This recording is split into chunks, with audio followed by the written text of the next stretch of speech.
नमस्ते बच्चों, आज हम 10th क्लास की हिंदी क्षितिज का 7वां पाठ सूर्यकांत त्रिपाठी निराला पढ़ेंगे। इसके अंदर 2 कविताएं हैं, अभी न होगा मेरा अंत और मातृवंदना। इन दोनों का सरलार्थ करेंगे। सबसे पहले हम सूर्यकांत त्रिपाठी निराला का जीवन परिचय पढ़ लेते हैं। इनका जन्म 1896 ईस्वी में मेदिनीपुर जिले के मैसादल में हुआ था।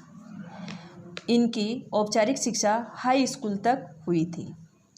जब ये 3 साल के थे तभी इनकी माता की मृत्यु हो गई और जब युवावस्था में पहुँचे उस समय तक इनके पिताजी इनको छोड़कर चले गए थे। इनका जीवन बहुत कठिनदायी था। इनके द्वारा लिखी गई रचनाएं इस प्रकार है। रचनाओं के नाम है अनामिका, परिमल, गीतिका, तुलसीदास, कुक्कुरमुता, रानी और कानी, नए पत्ते, राम की शक्ति, पूजा, अर्चना, आराधना आदि। अब हम इसका पाठ परिचय पढ़ लेते हैं। अभी न होगा मेरा अंत जीवन की युवावस्था को अभिव्यक्त करते हुए हृदय की जीवंतता को प्रकट करती है। जीवन रूपी वन में बसंत ऋतु कभी भी समाप्त नहीं होने वाला है। दूसरी कविता है मातृवंदना। मातृवंदना में कविता में निराला का राष्ट्र प्रेम मुखरित हुआ है, जिसमें वे अपने अर्जित सभी कर्म फलों को माँ भारती के चरणों में अर्पित कर अपने को धन्य महसूस कर रहे हैं। कवि जीवन पथ के सभी विघ्न बाधाओं को पार करता हुआ माँ की सेवा में अपना बलिदान कर उसे हर दुख से मुक्त कराना चाहता है।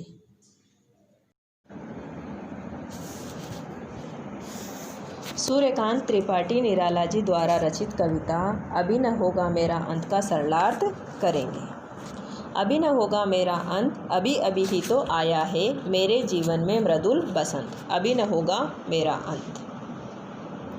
कवि निराला कहते हैं कि मेरे जीवन का अंत अभी नहीं होगा, अभी अभी ही तो मेरे जीवन में सुंदर बसंत रूपी युवावस्था आई है। अभी तो यह मेरे जीवन का पहला चरण है। अभी लंबी आयु या लंबा जीवन तो बाकी ही है, इसलिए अभी मेरे जीवन का अंत नहीं होगा। हरे हरे ये पात, डालियाँ कलियाँ कोमल घात। कवि कहते हैं कि अभी तो मेरे जीवन में बसंत का आगमन हुआ है।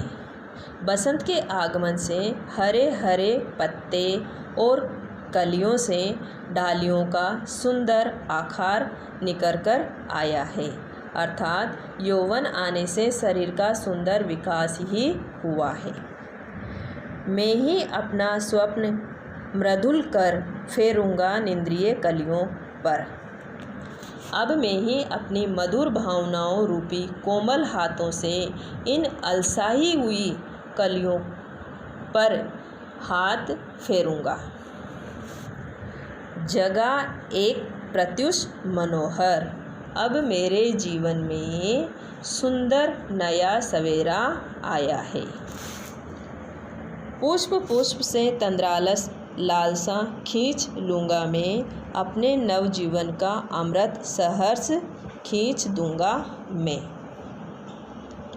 अध खिले पुष्प मानो तंद्रा से ग्रस्त, अर्थात आलस से ग्रस्त होने पर भी सुंदर लालसा से मैं इन्हें अपनी ओर खींच लूँगा और अपने नवजीवन के अमृत से इन्हें सींच लूँगा।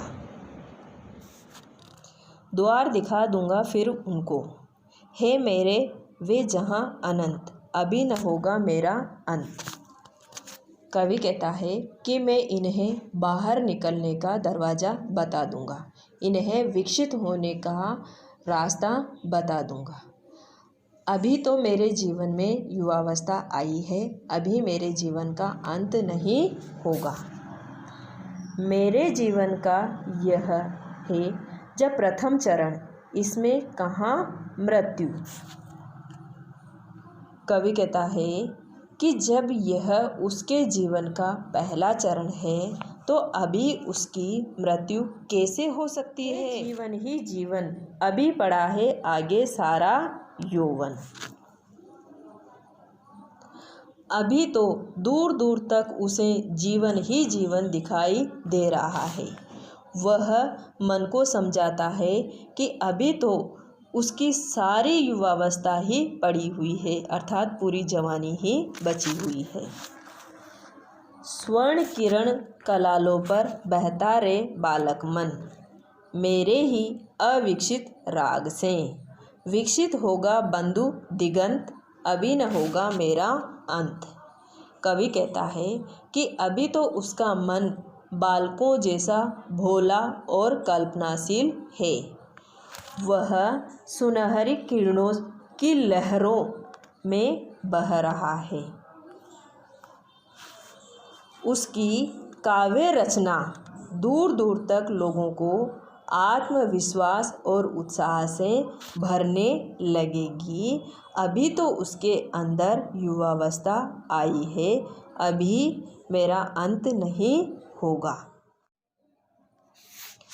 सूर्यकांत त्रिपाठी निराला द्वारा रचित कविता मातृवंदना का सरलार्थ करेंगे। नर जीवन के स्वार्थ सकल बलि हो तेरे चरणों पर माँ, मेरे श्रम सिंचित सब फल। कवि कहता है कि हे माँ, मुझे ऐसा आत्मबल दो कि मैं अपने मनुष्य जीवन के सारे स्वार्थ और अपने मेहनत से कमाई हुई सारी वस्तुओं को तुम्हारे चरणों पर न्योछावर कर दूं। जीवन के रथ पर चढ़कर सदा मृत्यु पथ पर बढ़कर महाकाल के खरतर सर सह सकूं मुझे तू कर दृढ़तर।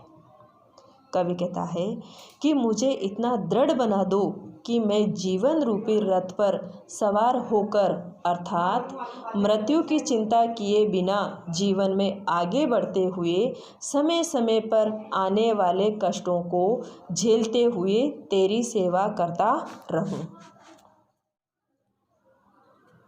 जागे मेरे उर में तेरी मूर्ति अश्रु जल धोत विमल। कवि कह रहा है कि हे माँ, मेरे हृदय में तेरा आंसुओं से धुला स्वच्छ स्वरूप साकार हो जाए। दृग जल से पाबल बलि कर दूं जननी जन्म श्रम संचित फल। कवि कह रहा है कि हे माँ, तेरे आंसू मुझे इतना बल प्रदान करे कि मैं अपने सारे जीवन में मेहनत से कमाई हुई सारी वस्तुएं और जीवन भी तुझ पर बलिदान कर सकूं। बाधाएं आए तन पर देखूं तुझे नयन मन भर।